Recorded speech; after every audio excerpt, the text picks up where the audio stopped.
eyelash time. So I want to give a very special shout out to Danny Mac, because I totally stole this off of him.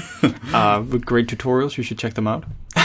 But the way this is done is you go to the Polymesh 3D, the star, go under Initialize, and you find the cube, the Q cube. And then all the way on the bottom. Yeah, then I just added a few spans to it, sort of extruded it out a little, extended it out. And then you just want to go ahead and just make a eyelash shape, basically.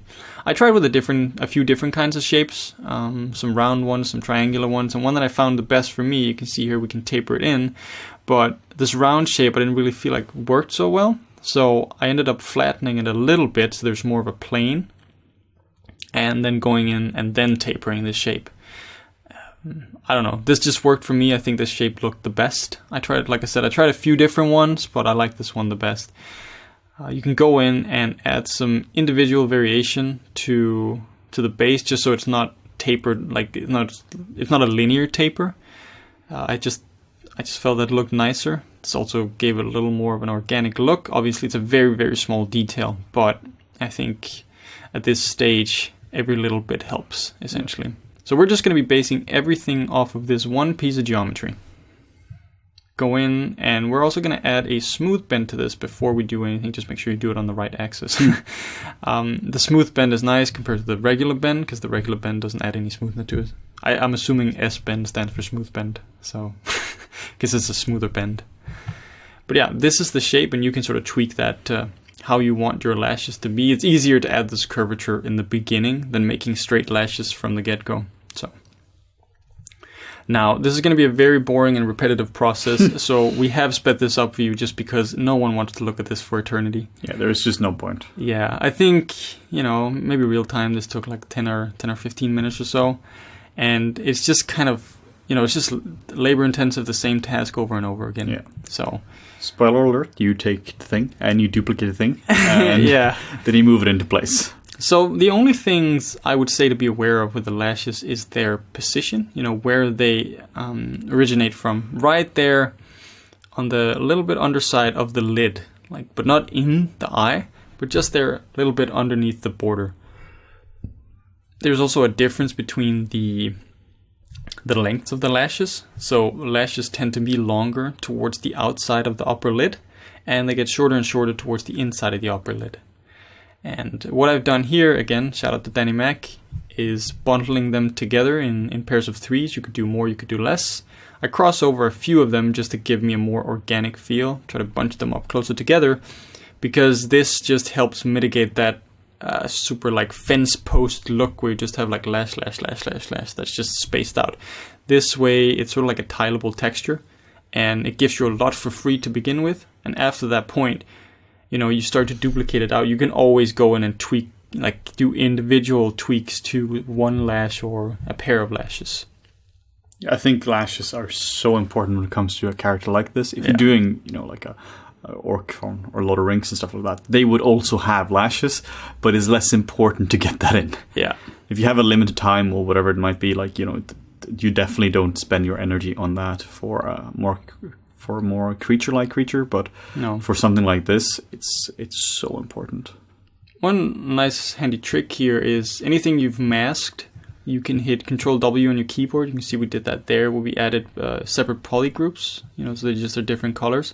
This means that they're easier to isolate. We can maybe go in with mask by poly groups. That way we're only moving lashes with one poly group, so we can sort of more easily separate them out. It's also helpful in here when we're duplicating the lashes around, just because we don't have to duplicate the entire set of lashes and then going in and deleting some. We can just duplicate out some of them. The way you do that, actually, I forgot to mention, you go back to the regular transform gizmo, just hold down Shift and Control, and then drag in any direction. That just allows you to duplicate it out, but keep it within the same top tool. It's very handy. Yeah. And here you can see some of that individual variation. They get quite short and spaced out a lot more towards the outside corner of the eye. And then the sort of this part, the middle part to the right tends to be a little bit longer. We're also not adding the lower lashes for this character, just because it, in terms of the detail level, it just didn't fit with the type of detail that are in her brows and the type of details that are in her hair. So just having upper lashes actually worked out quite nicely for this. But you can see how just the one overlap that we added from the original lash set just helps to give you that more organic look right off the bat. And then you can go in just with a regular move brush to just move some of the volumes around, just make some of them a little more flat. You can make some of them a little less curved. They don't all need to be that curved. And a super helpful one is the Move Topological brush. If you use the Move Topological brush, you don't have to go in and mask out anything. It only moves one lash at a time, which is very, very helpful here. Yeah, Move Topological I use for everything. If it's for teeth or fingers or whatever it might be, very helpful stuff. So here, again, with the shrinking, you select something, Shift-Control-S to shrink, Shift-Control-X to expand your selection. It's just a really quick way to get rid of some of the lashes. And just to delete the hidden ones. And these ones in here, this is again where the lashes become smaller. So they're smaller at either ends and become wider. They're not widest in the middle. They're widest just offset to the center a little bit.